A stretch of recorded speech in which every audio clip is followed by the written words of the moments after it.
Welcome to Story Time with Texas Red. I'm Paul Halpern, also known as Texas Red, and I'm going to read you one of my original stories. The title of this story is A Brush with the Law in Macon. The story begins in Louisville, Kentucky in 1974. I was 26 years old. Through our connections with the Allman Brothers Band and Capricorn Records, my five-piece blues band, Texas Red and the Heartbreakers, was offered a gig opening for the Isley Brothers at the Macon Coliseum in Macon, Georgia on April 6, 1974. Everybody knew the Isley Brothers' big hit, Twist and Shout, and I'd been a fan since it was released in 1962.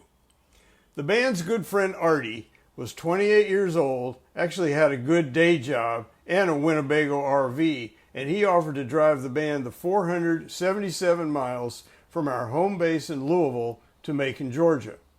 Artie was always up for a good time, and he imagined it would be a memorable vacation to travel with a five-piece blues band of 20-something beer-drinking guys who were always looking for the next party. The trip to Macon, as expected, was total chaos. We loaded up on beer before we left Louisville, and we were drinking the entire trip in anticipation of our biggest gig yet. It was a long ride, but we were so hyped up and full of adrenaline, nobody got drunk, though we were definitely far from sober. We drank so much beer, and we were so short on time that we had to piss out the door of the moving RV. We just couldn't stop. We were on a tight schedule. We were rock stars in our own minds. Walking into the Macon Coliseum, I felt we'd hit the big time. We began setting up our equipment, excited that we were about to open for an iconic R&B act that we had heard for years. Our 45-minute set kicked ass. We played our favorite 10 traditional blues songs and received a great response. We followed the gig by loading our equipment into the Winnebago and heading off to our second gig of the night, a show at Uncle Sam's, a club that was a well-known part of the Macon music scene. At Uncle Sam's, we opened for Grinder Switch, a spin-off of the Allman Brothers Band.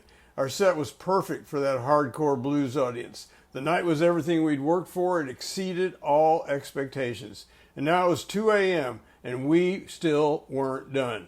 We asked the band where we should go for some late-night action. They told us to go to Macon's infamous black after-hours joint, the Carousel. So we drove around until we found the Carousel, and Artie parked the Winnebago around the corner on a dark street lined with warehouses, and the street only had one street light. It was about 2:30 in the morning when our group of 6 white boys walked through the old swinging screen door of the joint with the KOOL cigarette sign on the screen door. We definitely did not go unnoticed. The club was small, smoke-filled, packed, and people weren't moving around. It smelled like booze, cigarettes, and barbecue. Off to one side was a group of young guys shooting pool and a table of old guys playing dominoes. We could see cash changing hands in the dimly lit corner of the room. The Carousel was a classic, serving hot, spicy barbecue chicken and whiskey handed out under the bar in little Dixie cups. I'd heard about places like this in the South, juke joints, barrel houses. We were having the time of our lives eating chicken and drinking whiskey. When, at 3:30 in the morning, the door burst open and in came half a dozen Georgia State Troopers in their classic Smokey Bear hats. It was a raid, and we were screwed. The troopers lined up everyone single file at the door and proceeded to load people one by one into the paddy wagons parked outside. I was near the front of the line with Charlie, my incredible guitar player, great friend, and constant partner in crime. Charlie and I had more than one wild adventure together, and I always remembered that he was the former president of the Louisville Outlaws MC, an outlaw biker gang like the Hells Angels. Meanwhile, Artie and the other 3 band members were toward the back of the line. I can still hear the guy in front of Charlie and me saying, "This ain't no felony, I'm gonna run." Charlie and I looked at each other and thought, that's a pretty good idea.